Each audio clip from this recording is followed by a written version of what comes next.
कर्म का चक्र। एक बहुत अमीर सेठ तिरुपति बालाजी का बहुत बड़ा भक्त था, जिस वजह से वो रोज सुबह अपनी कार से तिरुपति बालाजी मंदिर जाता। वह जब भी मंदिर जाता, मंदिर की सीढ़ियों पर दो भिखारी बैठा करते थे। अब सेठ जब भी सीढ़ियों से आता जाता, तब पहला भिखारी बोलता, हे ईश्वर, तूने सेठ को बहुत कुछ दिया है, मुझे भी दे दे।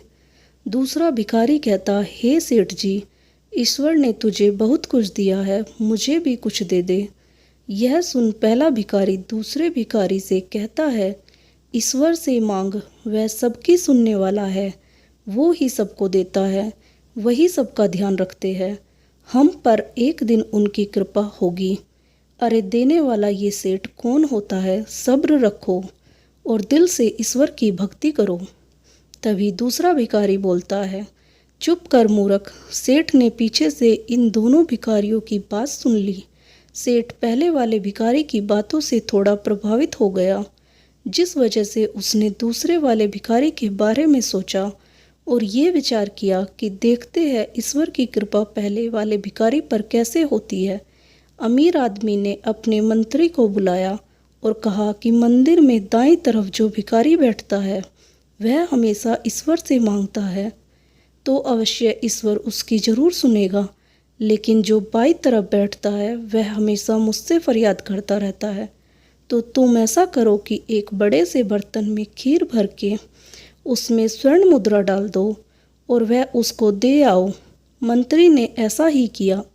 अब वह भिखारी मज़े से खीर खाते खाते दूसरे भिखारी को चिढ़ाता हुआ बोला, बड़ा आया ईश्वर देगा, यह देख राजा से मांगा मिल गया न।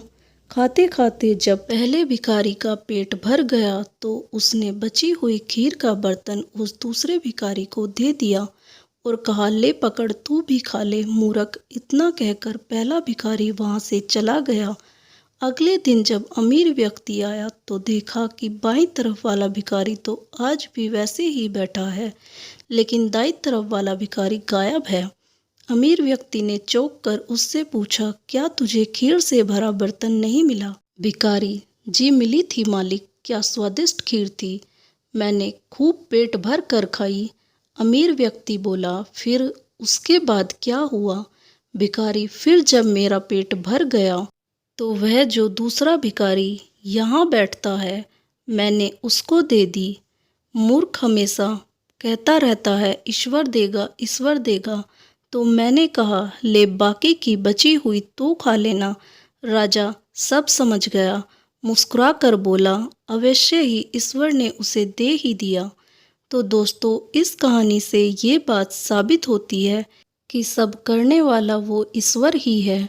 हम इंसान तो मात्र एक जरिया है। उस अमीर इंसान के मन में ऐसी सोच पैदा होना, उसके बाद पहले भिखारी से दूसरे भिखारी तक किसको कितना मिलेगा, कब मिलेगा, ये इंसान का कर्म का चक्र निश्चित करेगा।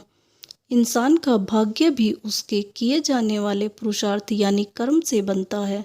वो अमीर इंसान चाहता तो डायरेक्ट जाकर उस भिखारी को सोने के सिक्के दे सकता था, लेकिन ईश्वर की मर्जी और उसकी माया कोई नहीं समझ सकता। दोस्तों, आपको कहानी अच्छी लगी तो वीडियो को लाइक करें और मेरे चैनल को सब्सक्राइब करना ना भूलें। धन्यवाद। राधे राधे।